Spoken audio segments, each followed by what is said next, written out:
Dzisiaj postaram się Was zaskoczyć, pokazać zupełnie inne auto, mniej popularne, ale mimo wszystko produkowane masowo.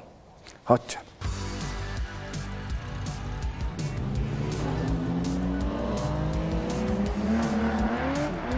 Witamy na kanale YouTube magazynu Classic Auto. Już 24 i 25 czerwca zapraszamy na Mubi Dapit Tuning Festival i Classic Auto Market do targów w Kielce. Czerwcowe wydarzenie to prawdziwe święto tuningu i klasycznej motoryzacji. Co Cię czeka na miejscu? Pokazy driftu, auta tuningowane, gwiazdy świata motoryzacji, super samochody, klasyki, strefa autodetailingu, a także największa w Polsce giełda pojazdów zabytkowych, a w niej licytacje aut również bez ceny minimalnej. Wszystkie przydatne linki znajdziesz w opisie tego odcinka. Alfa 155. Samochód zapomniany, który nie odniósł do końca wielkiego sukcesu sprzedażowego. Był w cieniu 75, która była ostatnią Alfą z napędem na tył. Nie była też ukochanym samochodem alfisti, którzy właśnie przez cały czas wypominali Alfie Romeo, że skończyło z tylnym napędem, że to klęska, przedni napęd, katastrofa. Sam miałem okazję jeździć 155 parę lat temu z silnikiem 2,5 V6 Busso. Byłem nim zawiedziony. Autentycznie. Miał bodajże 180 000 kilometrów przejechane. Był cały taki rozklekotany. Silnik nie dawał mi takiej frajdy, nie było fanu z jazdy. Nic nie poczułem. Samochód był raczej nudny. Dziś kolega przyjechał do mnie wyjątkową Alfą, bo 155 2.0 Twin Spark 16-zaworową z polskiego salonu. I od razu, jak o tym usłyszałem, zobaczyłem czarną blaszkę. Naprawdę się uśmiechnąłem, bo o to właśnie chodzi. To jest kwintesencja kolekcjonerstwa. Ten samochód ma 63 000 kilometrów. Jest autem, na które byście się nie spojrzeli 10 lat temu. Ale dziś jest autentycznym unikatem. Nie jest tajemnicą, że uwielbiam auta w oryginalnym lakierze, z małymi przebiegami, fantastycznie zachowane, nawet właśnie tych popularnych marek. Świetnym dowodem na to jest mój Trabant, którego mam od 24 lat, ma 55 000 km od nowości, pierwszy lakier. Dziś jest unikatem, jak go kupowałem, był czymś zjawiskowym, ale kosztował 1299 zł, tak więc absolutnie nie stanowił niczego nadzwyczajnego. Ten samochód ma ten sam gen. Jest z polską historią, został kupiony w legendarnym Carcomie, który już dziś nie istnieje. Jest do niego cała masa dokumentów polskiej historii. Słuchajcie, prawda jest też taka, że ja na przykład mając do wyboru auto z polską historią, czy też zagraniczną, zawsze wybiorę to z polską, bo jesteśmy Polakami, żyjemy tutaj i tutaj nas to bardziej fascynuje. Ta czarna blaszka, wiadomo, że za granicą nie ma żadnej wartości, a u nas jak najbardziej. Zobaczmy, co jest w tym egzemplarzu fascynującego. Znowu pierwsze od czego zaczynamy, to jest wnętrze. Spójrzcie na na tą strukturę. To w ogóle jest niezużyte. W Alfach fajnie popatrzeć sobie na gałkę zmiany biegów. Ten samochód jeszcze nie przechodził żadnego detailingu, ponieważ jest świeżym zakupem. Gałki w Alfach, jeżeli nie były szanowane, to cała ta biała struktura zamienia się w czarną. To jest nieprawdopodobne, ona po prostu znika od brudu, tak? To jest pierwsza rzecz. Ten samochód, wbrew pozorom, jest fajnie wyposażony. Ma skórzaną kierownicę. Nie ma co prawda klimatyzacji, co jest potężną wadą w dzisiejszych czasach, gdzie samochody z lat 90. mimo wszystko tą klimę fajnie, żeby miały. No ale trudno, polski salon, musimy to wszystko wybaczyć. Ma elektryczne szyby, ma centralny zamek, ma, słuchajcie, działające takie coś. Tutaj jest guziczek do otwierania bagażnika. Jest to rozwiązanie stosowane także w Lancitema. Ten samochód jest w stanie menniczym. Bardzo proszę. No, czegoś takiego nie widziałem. I powiem wam szczerze, ten samochód wisiał w ogłoszeniach przez długi czas. Kosztował niemało, ale zdjęcia były słabe, nie zachęcały w ogóle do obejrzenia tego samochodu, nie wyróżniały go spośród kilku innych ofert Alfy 155, poza tak naprawdę ceną, która była dosyć wysoka. Kolega pojechał, kupił go, no bo jak zobaczył Alfę, która nie trzeszczy na zakrętach, w której nie są połamane plastiki, no to już wiedział, co należy z tym zrobić. Natomiast ile jest w ogóle takich samochodów do sprzedania? W Polsce oczywiście w takim stanie na chwilę obecną nie ma żadnego. Za granicą mówimy o 4 egzemplarzach auta, które ma silnik 2.0 Twin Spark 16-zaworowy z przebiegiem poniżej 100 tysięcy kilometrów. Ten samochód ma 63 tysiące. To, co zrobiło na mnie olbrzymie wrażenie dzisiaj podczas jazdy tym samochodem, to silnik. To naprawdę fajnie jedzie, powyżej 5000 wkręca się jak dzikie. 150 koni wystarcza do tego, żeby sprawnie się przemieszczać, 8,4 sekundy do setki. Prędkość maksymalna 225 na godzinę, no w ogóle szok. No, nigdy bym nie powiedział, że tego typu auto rozpędzało się ponad 200 w latach 90. To jest w ogóle egzemplarz pochodzący z końcówki produkcji z 97 roku. No i co mogę powiedzieć? Zachowany jest w unikatowym stanie. Wszystkie naklejeczki są. Deska rozdzielcza stan zegarów, które bardzo często mają wyblakłą szybkę. Jeszcze musicie to zobaczyć. Stan tych zegarów świadczy o naprawdę niskim przebiegu tego samochodu, 63 tysiące kilometrów, jak widać. Natomiast z tego co pamiętam, to ta szybka bardzo często ulegała jakiemuś utlenieniu i była zdecydowanie mniej przezierna. Tutaj jej w ogóle nie widać. Samochód ma komputer pokładowy, prymitywny, ale pokazujący poziom oleju, poziom płynu chłodzącego, które drzwi są otwarte, czy wszystkie światła działają, czy są włączone, czy nie. Super, ale spójrzcie też na to. No jest wow. Zawsze sprawdzamy oczywiście popielniczkę, no a tutaj jest ona zjawiskowa, po prostu nigdy nie używana, ładna, piękna. Zresztą tak samo jak te tworzywa. Z tego co pamiętam, to już była era gumowanych tworzyw. No, tutaj w ogóle nic się nie dzieje, no, jest kosmos. Alfa Romeo 75 to prawie 400 tysięcy sprzedanych egzemplarzy. Alfa Romeo 156 to absolutny hit, 700 tysięcy sprzedanych egzemplarzy. Alfa Romeo 155 osiągnęła najsłabszy wynik ze sprzedażą 195 tysięcy sztuk.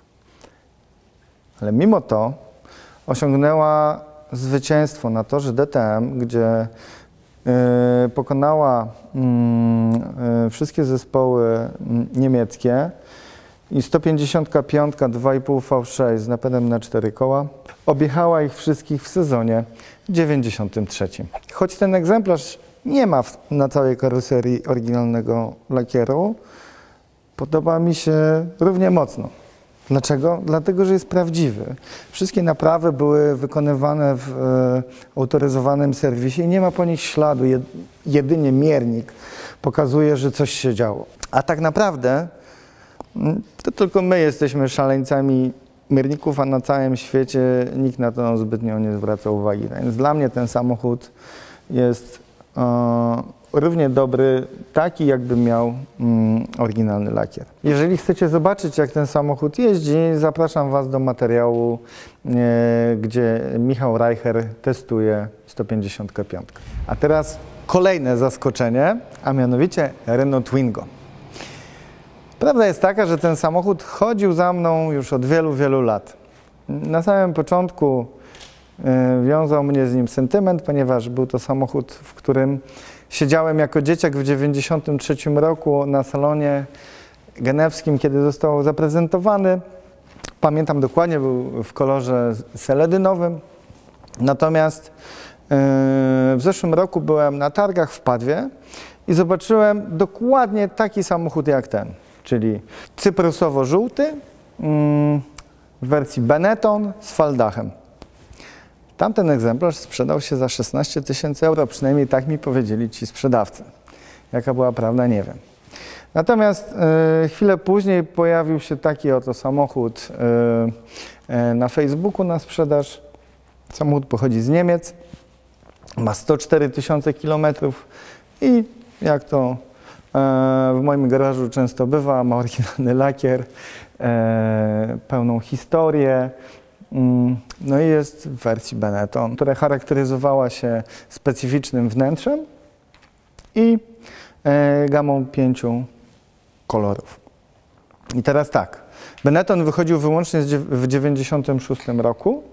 Można powiedzieć, że jest limitowaną wersją Twingo, ale tak naprawdę o co chodzi z Twingo? Twingo jest nadal cała masa. Są to samochody za kilka tysięcy złotych, często nadal pełniące swoją funkcję samochodu do wszystkiego.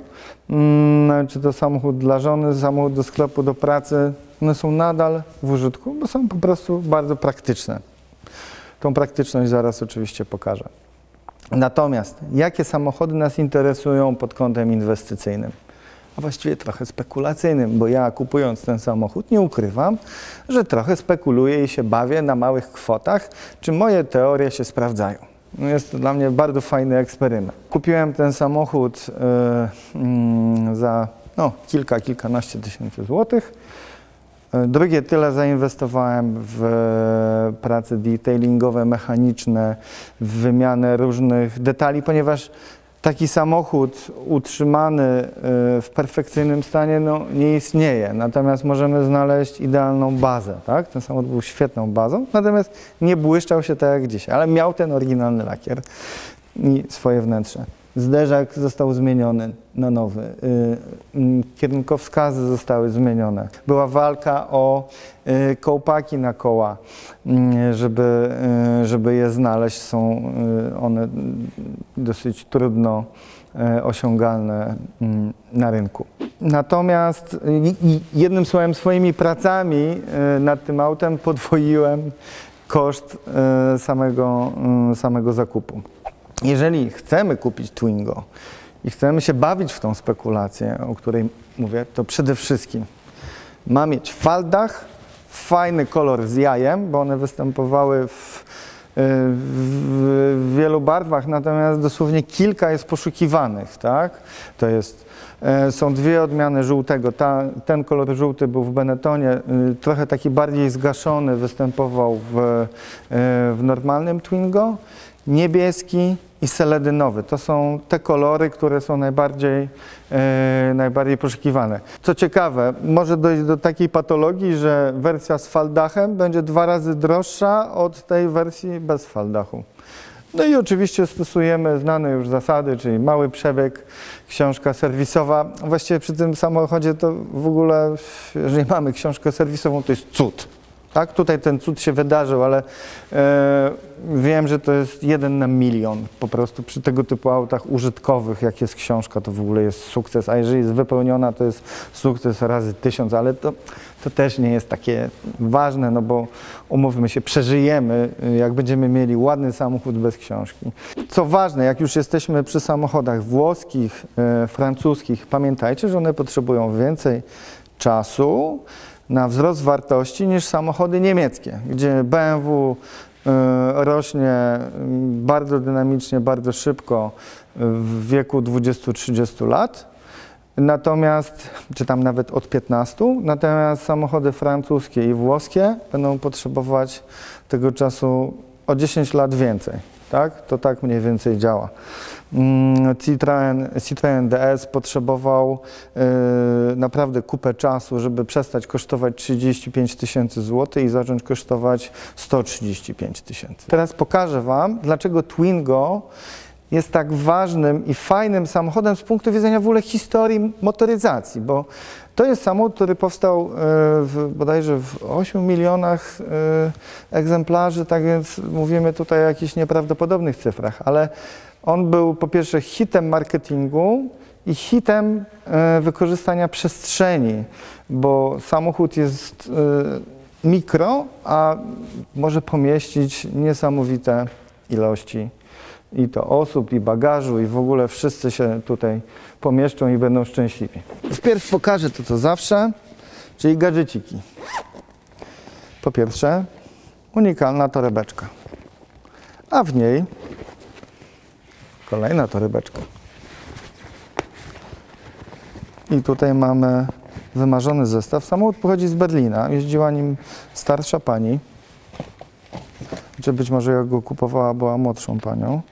Tutaj mamy kartę gwarancyjną, instrukcję obsługi radia, jak zwykle sieć warsztatów, instrukcję obsługi. W karcie gwarancyjnej jest ślad serwisowy.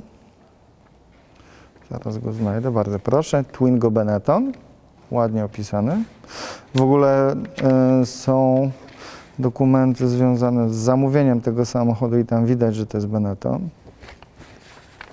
Pani wiedziała od razu, co bierze, ale tutaj pokażę Wam, jest. Bardzo proszę, stempeleczki i znowu patrzymy na ciągłość. I ta ciągłość jest tutaj zachowana wpierw 10, 19, 27, 39, co jak na tego typu ekonomiczny samochód w ogóle się nie zdarza. Nigdy czegoś takiego nie widziałem. 46, 55, 63, 72 i tak dalej, do samego końca, do przebiegu 98 000 w 2020 roku. Samochód ma obecnie 104 000 przejechanych. Samochód nie był tak czysty i pachnący, jak go kupowałem. Wiele z tych elementów wymagało odświeżenia, rozebrania, wyczyszczenia, polakierowania. Chociażby te dywaniki zostały odtworzone ze zdjęć. Takich rzeczy po prostu nie ma w internecie, nie można tego nigdzie zamówić. No ale ponieważ bawię się tym samochodem, no to postanowiłem coś takiego zrobić. Było to też możliwe dzięki temu, że pasją do Twingo zaraziłem swoich znajomych. Jeden z nich prowadzi firmę detailingową i tapicerstwo i zrobił dla nas wszystkich, bo już są 3 Twingo Benetton, właśnie takie dywaniki. Fotele unikalne pod względem tapicerskim. Niestety w tym egzemplarzu musiałem zamienić fotel z lewy z prawym, żeby tego prawego nie niszczyć dalej, no bo tego typu materiały są nieosiągalne. Spójrzcie, tak wygląda Renault z przebiegiem 104 000 km. Pewnie gdyby miał 60, śladu by po tym jeszcze nie było. Natomiast jeździła tym starsza pani i ewidentnie wsiadając ocierała przez cały czas tutaj. Teraz jeden z największych atrybutów tego auta, czyli faldach. To nie jest faldach nad jedną głową, ale nad 4. Mógłby być elektryczny, byłoby łatwiej, bo otwieranie nie jest takie wygodne, no ale błagam, to jest cabrio. Tak, to jest samochód ekonomiczny, to jest samochód tańszy od Renault Clio, a ma taki bajer, zobaczcie. Teraz mamy wielki bagażnik i trochę mniej miejsca na nogi. Dramatu nie ma, ale jest mniej miejsca. A teraz spójrzcie, co się tutaj dzieje w ogóle. Kosmos. Nie znam drugiego takiego auta. W mojej Tatrze jest mniej miejsca na nogi. Jeszcze wszystko jest sprytnie pomyślane. Wciskasz tutaj pedał i otwierasz drzwi. Przepraszam, nie drzwi, tylko fotel. Czysto, schludnie, pięknie. I tak jak bawiliśmy się tą tylną kanapą. Jest tutaj mega sprawa. Tylna półeczka zintegrowana z klapą.